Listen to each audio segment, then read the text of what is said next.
Okay, so this morning and actually yesterday we already saw a bunch of applications of using ambient noise to somehow retrieve changes in the subsurface. We've also heard a lecture about scattering, and right now I'm going to try to give sort of a general introduction into how this stuff actually works. So how can we use ambient seismic noise to monitor changes in the subsurface? So this is material that a bunch of you already are very familiar with, but I thought for the others in the room, it would be good to see how these concepts all connect together. So essentially what I'll be doing in this lecture is showing you how you can use this kind of wiggle here to figure out how your subsurface is changing. And to do that, we need two things, essentially. We need to be able to measure very, very subtle changes in materials, in earth materials in the subsurface. These can be changes of the order of 0.1% of velocity, or decorrelation, or small changes in the structure of the material. And in order to be sensitive to these small changes, we really need to sample a large volume of the material to basically accumulate the sensitivity to these small changes. The second thing we need, if we want to monitor something, is continuous information about what's going on beneath our feet, and ideally the ability to sample that with a high time resolution. So for the first part, for the volume sampling, and basically this thing doesn't work to switch the slides, to accumulate sensitivity on small changes, we are going to use one tool that is the scattered wave field. And for the second part, for the continuity, we're going to exploit seismic noise interferometry, which was already introduced by Roel. So I'll start with the first, with scattering. So why do we use the scattered wave field? Just before in Ludovic's talk, we saw that seismograms can have this long tail of wiggles that come after the surface waves at later times in our seismogram. And we call that long tail the Coda. So these wiggles there essentially are due to the seismic waves scattering off heterogeneities along their path. And we've seen that these heterogeneities exist on all scales in the Earth for typical Earth materials. This has to do with the power spectra that Ludo has shown for different Earth materials already. So how can we use that? How can we take advantage of these scattered waves? So here's a very schematic representation of a seismic wave going through material with some scatterers in there. So there we have a source here sending out some seismic waves, scatterers, and now if you consider the ballistic wave, the direct wave that goes directly from the source to your receiver on the surface here, it will go straight through your material, not encounter any scatterers if it's lucky, and you will record wiggles pretty early on in your seismogram from that wave. And then if you look at the scattered waves that have basically bounced off some of these scatterers, I said it's a very schematic representation, that wave will have hung out for a longer time in your material, and the information that it carries will come at a later time in your seismogram, so essentially in the Coda. Okay, so this is the situation before anything changes, and now let's consider this one day later when, let's say, the velocity in this region, the seismic wave speed, has become a little bit faster. So the ballistic wave that just zooms straight through will not really pick up a lot of that slower wave speed, or it won't be affected by it very much. So the new recording, so the red one here, will look very, very similar to the one from the day before. If you look at the wave that has been scattered through the material, it has basically hung out in this faster region for a longer time, so it will have picked up a bit more of that information, and it will arrive slightly earlier than the same one from the day before. So if you concentrate on the later part of your seismic signal, you will be able to, well, more accurately or more measure the change in your material in a more sensitive way. So that can be either in terms of seismic wave speed or in terms of changes in the material itself. So now I'll show you how to actually do these measurements. So 2 different ways to do them. And the first one is conceptually the simplest. And it's called stretching, the stretching method, because that's what you do. So if we first assume that we have a medium where the seismic wave speed has changed in a homogeneous manner in the whole medium at the same time. For example, slower wave speeds, we can imagine that the seismic wave that has gone through that medium will be stretched compared to the one that has gone through that before any change occurred. And that stretching will be more towards later times. So essentially what you do with the stretching method is you test this. So you take some sort of reference signal, let's say the signal on day 1 before anything changed, and then you will compare that to the signal where you want to know how much change has occurred. So we'll call that our altered trace. And then what you do is just run through a grid search of different stretching factors. So you stretch the red one by a little bit, stretch it a little bit more, or in this case we compress it a bit more, and a little bit more. And you'll see that, well, here we overshot it a bit. The red one doesn't really match with the black one anymore. That one was a bit better, but this one is the best. Well, that can be quantified if you take the correlation coefficient between your 2 signals, so between your reference trace and your altered trace. And you'll see that for this one, we have a maximum correlation coefficient that's really close to 1. And that is, well, a measure for your waveform similarity. But it's also a measure for how well this measurement actually worked.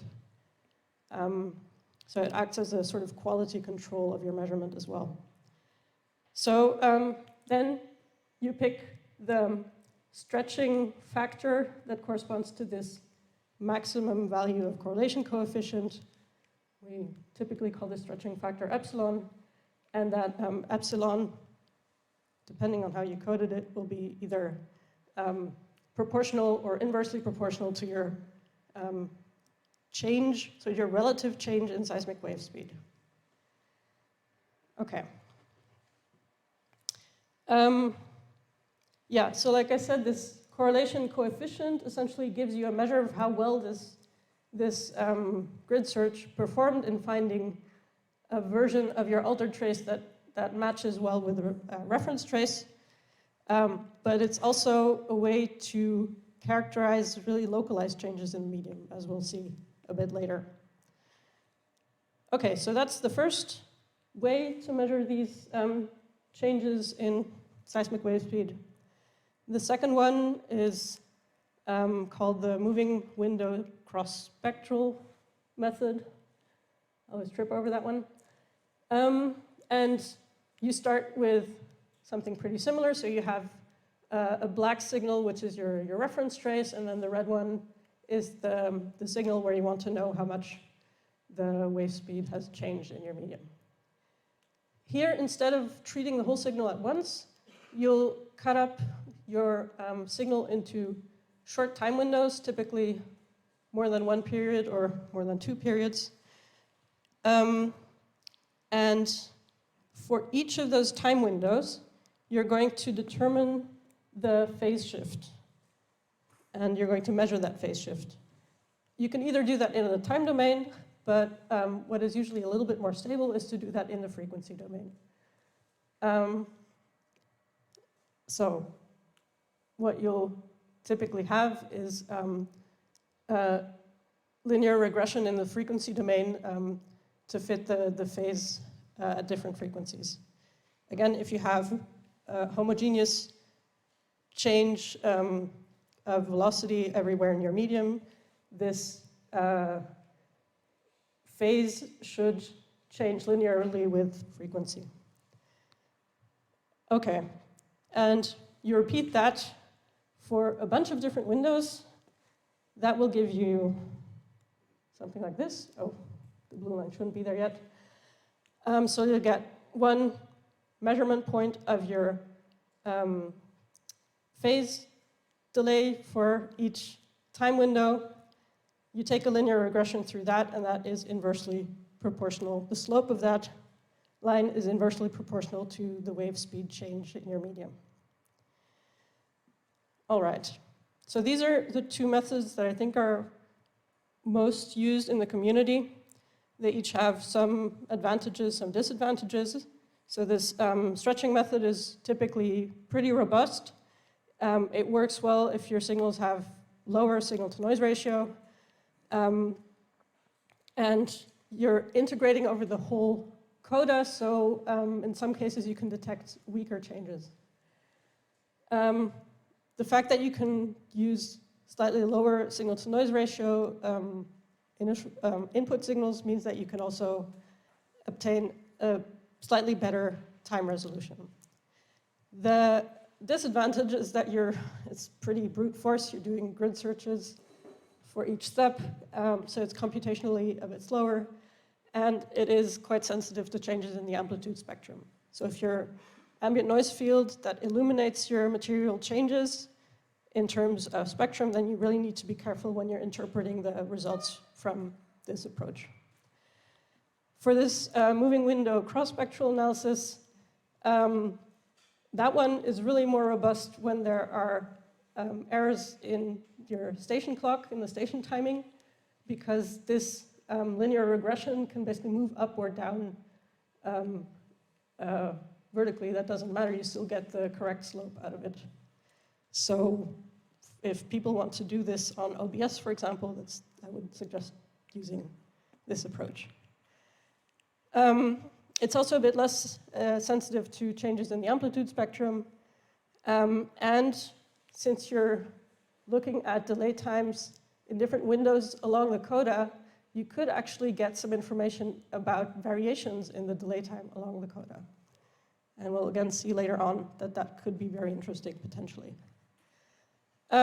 Disadvantage is that you're fitting a lot of parameters at the same time, so if you're not careful, you can overfit there a bit. There are other methods out there, so just two where we have people in the room who could tell you about it. So there's dynamic time warping. If you want to know about that, talk to Dylan Weixel. There's wavelet cross-spectrum analysis, and I think Mirko is using that at the moment, so he can explain. But I'm not going to go into detail about those. Okay, so we have our volume sampling based on the scattered wave field. And now the next thing we need is this continuity, so continuous measurements. And for that, we're going to use ambient noise interferometry. So just a very quick reminder, who already went into this. But if you take the correlation of the noise recorded by two different seismometers, you will obtain a correlation waveform that will approximate the impulse response between those two seismometers, if everything goes well. And you'll get a symmetric signal, so you'll get a symmetric signal where the signal with positive lapse time, will correspond to the case as if one of your seismometers acts as a virtual source and the other one acts as a receiver. And then the other side of your correlation function will be the opposite, so as if this one is acting as a virtual source. So if you want to do monitoring, what you'll do is you'll generate a bunch of these correlation signals at different times. So you can do one for, let's say, 1 month, then repeat it the next month, etc. And then if there are changes in the material in the medium between your two receivers, that will be expressed as changes in the waveforms of the, well, impulse response, which is never really the impulse response. But still, we can then use that other tool that we have in our toolbox, so this Coda wave interferometry to measure, don't lean on my laptop. We can use Coda wave interferometry to measure changes in the Coda part of this noise interferometry signal that we generated. So that means that we have two Coda to work with typically. Okay, is that all clear so far? Any questions from the students? Okay. So, yeah, sorry, I didn't see your hand. Thank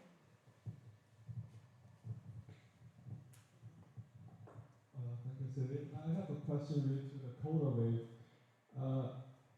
I'm not sure if the Coda waves you are talking about are originated from in between the receiver pair, or it can be also originated from other ambient noise source regions. So if in the later case,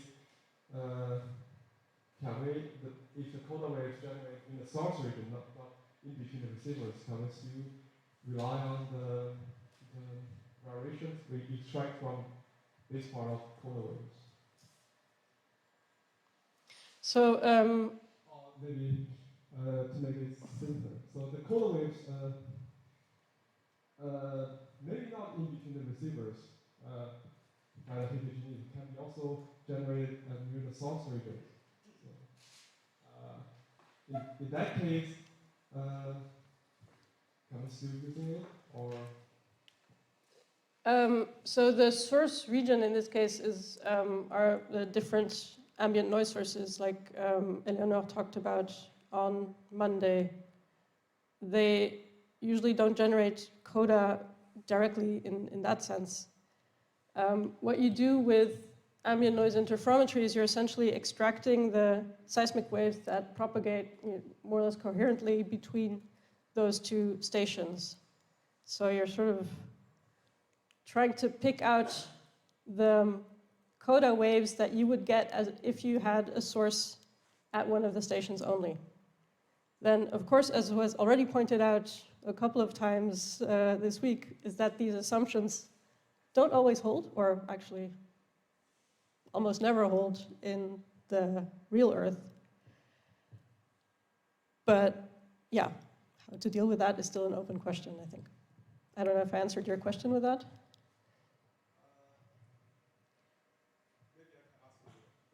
Okay, maybe I misunderstood your question then.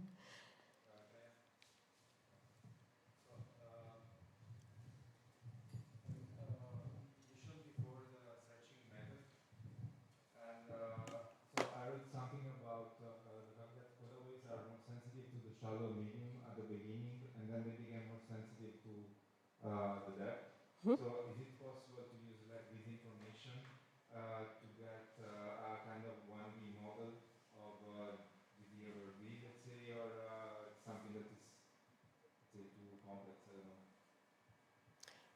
know. I'm going to get into that towards the end of my presentation, actually, so I hope I make it that far.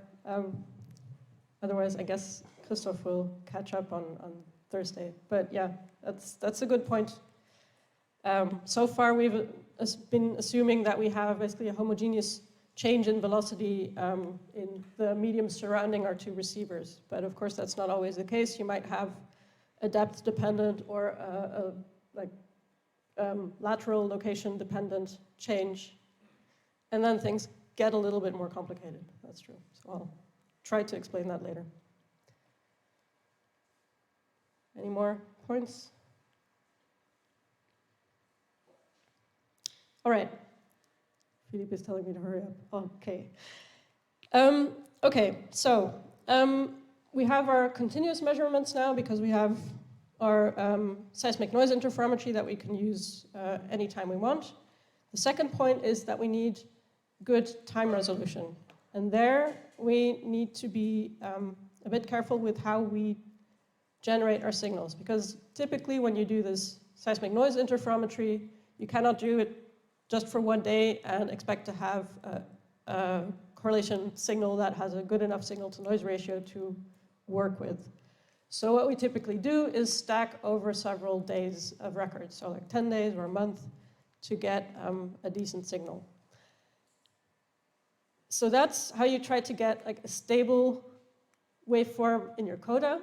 So that benefits from longer stacking times, but of course if you have longer stacking times, then you have worse time resolution. So that's a trade-off, and you have to sort of figure out for your application what the best choice is.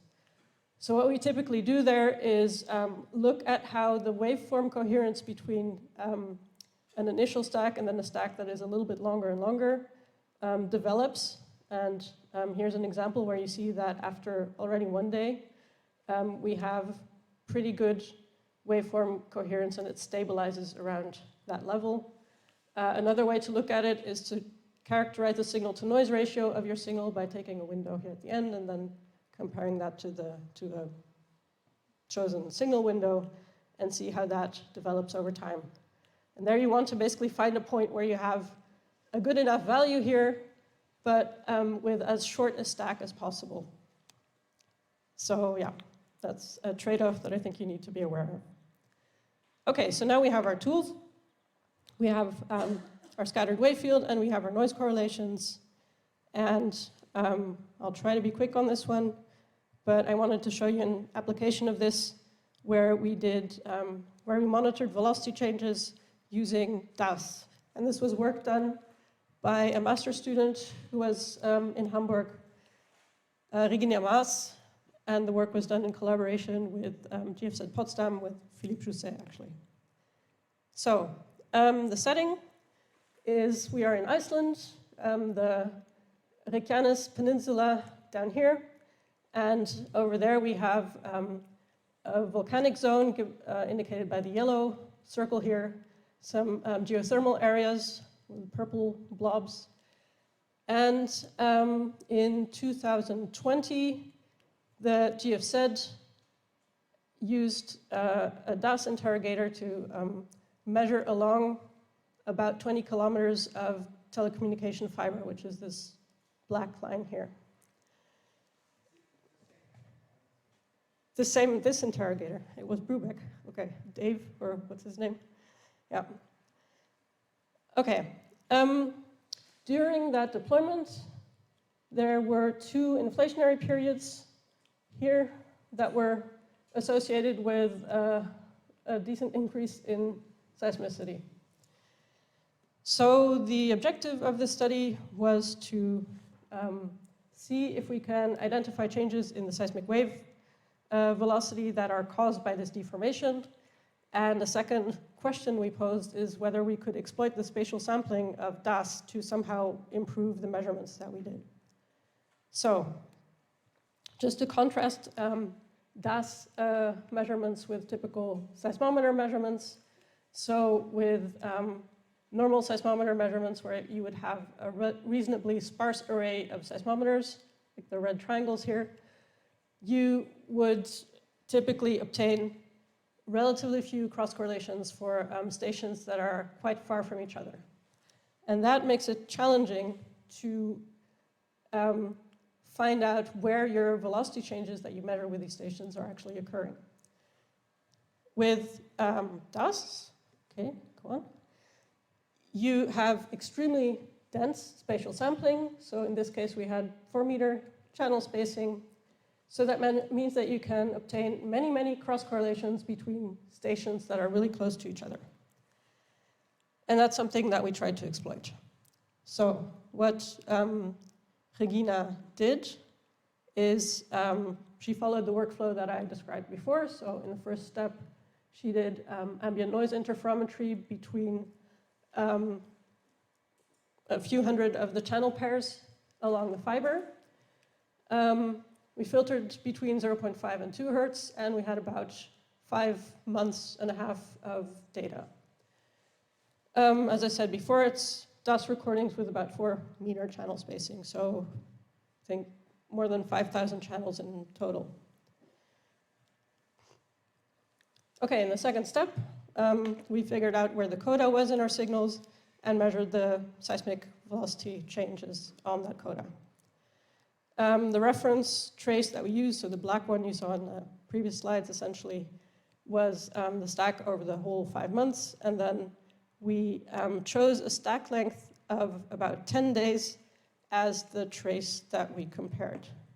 And this figure is not visible, it's cut off, but if you would see it, you would see that actually these 10-day stack length doesn't really give us a very good waveform coherence yet. So I'll go into why we chose 10 days in a minute.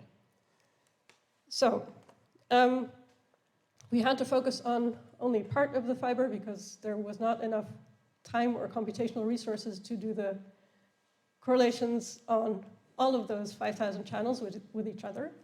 So Regina focused on 2 sections of the channel and essentially took station or channel pairs, receiver pairs, with a fixed inter-receiver distance along those 2 sections.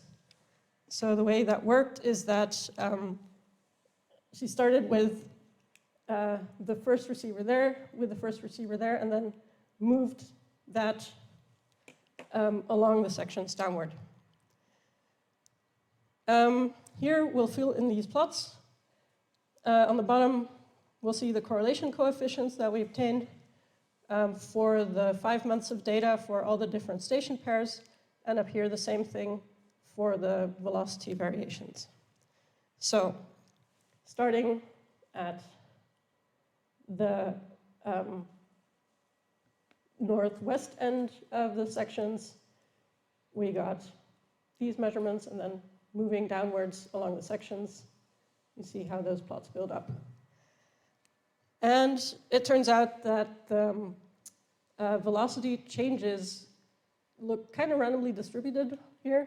Doesn't seem to, well, there's a bit of a pattern if you squint, but it's not very satisfactory yet. And the correlation coefficients that we have are pretty low, so around 70%. So those measurements are not super reliable. So what can we do? We can actually consider that the spatial resolution that we have, or the DAS channel spacing, is incredibly dense compared to the wavelength. We figured from velocity measurements here locally that the wavelengths that we're dealing with are at least 3 kilometers. So that's much larger than the channel spacing. And if you look at the recordings from the adjacent receiver or channels, it's really almost the same waveform. So Regina did a synthetic study to figure out what percentage of the wavelength can we spatially stack. So basically stack the waveforms recorded by a bunch of these DAS channels next to each other before doing our noise correlation, etc. So I don't have time to go into that study, but she presented that at AGU, and that talk is available on the University of Hamburg YouTube channel, which has 4 videos or so. But it's a really nice presentation, so I recommend having a look. The conclusion is that in this case, we can stack up to about 7% of the wavelength without creating other problems. And that corresponds to about 200 meters. So that's what we did. And now you can see the figure of our waveform coherence that builds up for stack length of 10 days. Before stacking spatially over the DAS channels, it looks pretty bad at 10 days. But here, if you concentrate on the yellow line, that's what the coherence of the waveform looks like for a 10-day stack after stacking spatially over 200-meter sections of DAS. So yeah, we get a bit better signal to work with. Okay, and this is how the final result improves with the spatial stacking. So that's the initial one. if we stack about half that distance, and then finally, if we stack over the full 200 meters, this is what it looks like. You'll see that the correlation coefficients that we have are already much better, so that's already promising. And there's some interesting stuff going on here. So first of all, we can see that with DAS, not extremely surprising, we can resolve velocity variations in time, of course, but also in space quite nicely. And we see that we have relatively low velocities during inflation. And you'll have to believe me on this one, there's no evident correlation between the seismicity associated with that inflation and the relative velocity variations that we measured. But what we do see, which is kind of intriguing, is that we seem to have this sort of propagating velocity change in the sense that we have higher velocities starting at the northeast of the cable section and over time propagating towards the west. So remember, the correlations that we show here basically started with the correlations at the top of these sections and moving downward. So what's going on there? That's something that we haven't really completely figured out yet, but the first hypothesis we're going with is based on a model by Flovens et al., which may or may not still be in review. Published now? Okay, so it's published. And the interpretation there would correspond to basically an intrusion of fluids into a horizontal aquifer that goes along the same profile as the fiber that we have. There are some things that don't make total sense in that interpretation, so if there are other suggestions, we'd be really happy to discuss. Peter? It's more a question. I don't really see this positive velocity change that you're talking. I mean, I see Yes. exactly. I see this bit, but for me that looks more like a negative velocity change that is propagating through the system. Like you take the one after. If you take the, This bit. if you take that one, yeah? Yeah. Because the Also other fair. is a straight line. Mm-hmm. So it would be occurring at the same time, the positive velocity change, whereas the negative one would be propagating to me, at least. I don't know, maybe I'm wrong. Yeah, I'd be happy to discuss that with you because you seem to be dealing with similar types of systems.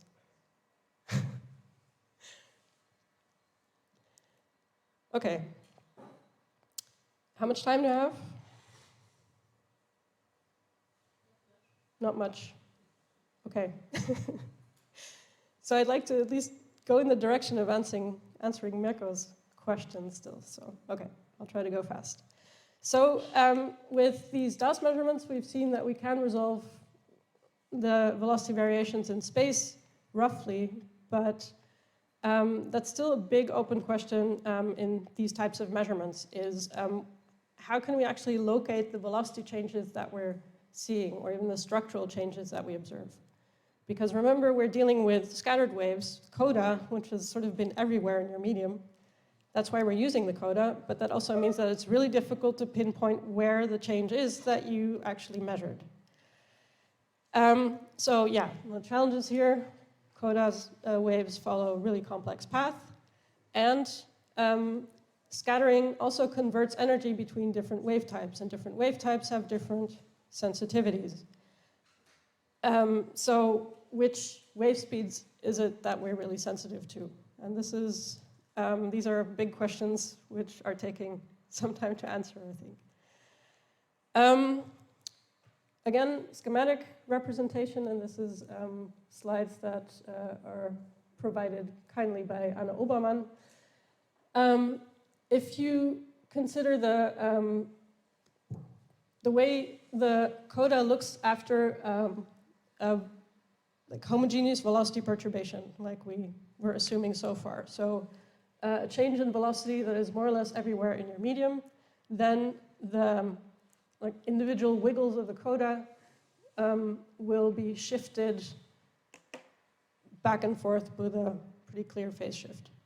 If instead you have displacements of individual scatterers, you'll have a different signature or a different response of your wiggles in the coda, in the sense that the wave fields that has gone through before the change might have encountered a slightly different scattering, profile along its way than the wave field that passes at a later time. And the effect will be that you might have a change in your wave form instead of just a simple phase shift. And that change in waveform can be expressed as a waveform decoherence, so basically a worse fit of this correlation coefficient that we've seen before.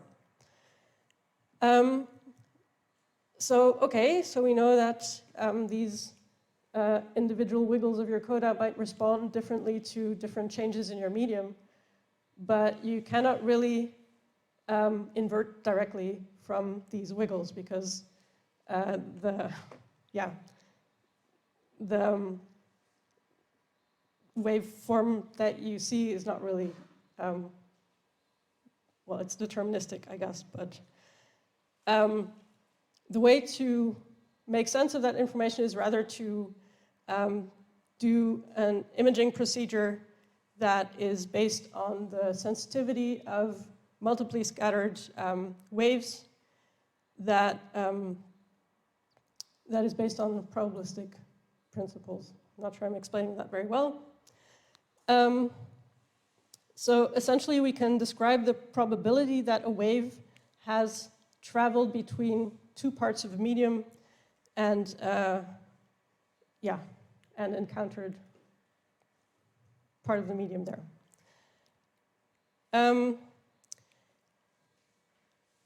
If you want to know more about how this works exactly, I think Ludo would be the best person to talk to over here, or Christoph, or Roel. But after a bunch of work and with several different approaches, we can construct sensitivity kernels for the coda that turns out to be most sensitive around the two stations that you have used for your ambient noise correlation. And this sensitivity kernel describes essentially how sensitive is my observation at, let's say, this point x to,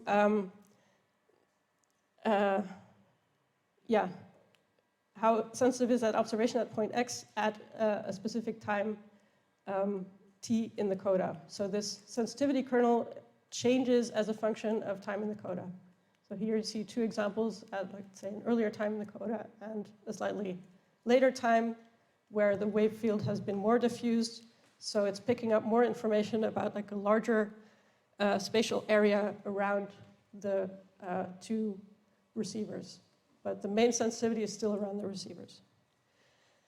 You can use these sensitivity kernels for inversion, and that can be either inversion of velocity changes or of changes in coherence of your wave fields, which is a measure for changes in the structure of the material. And that is something that Anna Omermann has, for example, done on the Piton de la Fournaise on La Réunion Island. It's a very nice paper, I find, with pretty cool results. What you see here is the red colors are an expression of the decoherence of the waveform, if I remember correctly. And I'm not showing all the different time steps where this was produced. This is the last one, but what you see is that there was an eruption here where it was possible to already see the intrusion before the eruption started. And while that eruption was ongoing, it was already possible to see the start of an eruption, another eruption forming on the flank of the Piton de la Fournaise. So essentially, what could be retrieved by this inversion using these scattering sensitivity kernels is really subtle changes in the structure of the volcano before the eruption. Okay. In another 2 minutes, I'll finally get to Mirko's question, which is indeed this different sensitivity at different times in the coda. So conceptually, if you think of your source-receiver pair at different times in the coda, in the beginning you'll have a scattered wave field that has not really had the time to propagate very far. So if you have, let's say, an inclusion or some damage or whatever, pretty low in your material, these early coda waves will not have had time to go there yet and sample it. If you look at later and later times in the coda, you'll see that that sort of scattered wave fields will gradually arrive at this inclusion and have time to sample it and bring back that information up to the receiver. So that means that we can use the different times in the coda to try to associate them to different locations in the medium. And that, again, is, let me skip a few slides, is something that Anne Obermann has worked on in numerical simulations, where she took a strongly heterogeneous medium and included a layer in like a 2D or even a 3D block, a layer with slightly different seismic wave speed. And then source up here, a bunch of receivers on top of the block, send in waves and do Coda wave interferometry on that. Instead of just doing analyzing the whole code at once, she cut it into different time windows and looked at how the velocity variation that was observed depended on the time window at different times in the coda. And here you'll see that for the case where the layer was very shallow in the medium, you will pick up a quite high velocity change at early times in the coda, and that will decrease with lapse time. On the contrary, if the layer is quite deep, you will start by not really sensing much of that layer because the waves need some time to basically diffuse down there. And then towards later times in the coda, the measured velocity change will increase. The interpretation there, in a nutshell, is that for these shallow layers, it's mainly the surface waves that are bringing your information about the velocity change. For the deeper layer, you also need to wait for body waves to go down there and come back up and bring back that information. It's a bit more complicated than that, but for that I refer to the papers. Okay. Mirko, I don't know if that answered your question. Otherwise, I think we'll have to discuss at lunch. Okay, so quick summary. What I hope you'll take away from this is that if you want to do continuous measurements of subsurface changes, it's a good idea to use the scattered wave field for extra sensitivity to those changes. Seismic noise interferometry gives you the time resolution to monitor things, but you need to be careful of the trade-off in that time resolution between good quality measurements and longer or worse time resolution. And localization of those changes is quite challenging, and that's still ongoing research. And then I hope I also convinced you that DAS can also be used to resolve changes in very high spatial and temporal resolution, but the interpretation of DAS, especially in terms of directivity and sensitivity to different wave types, is really not straightforward. And I'd like to leave this slide up for the discussion if we still have a bit of time for discussion. So some open questions that are still in this field, and I'm sure there are many more to add to that. Thank you.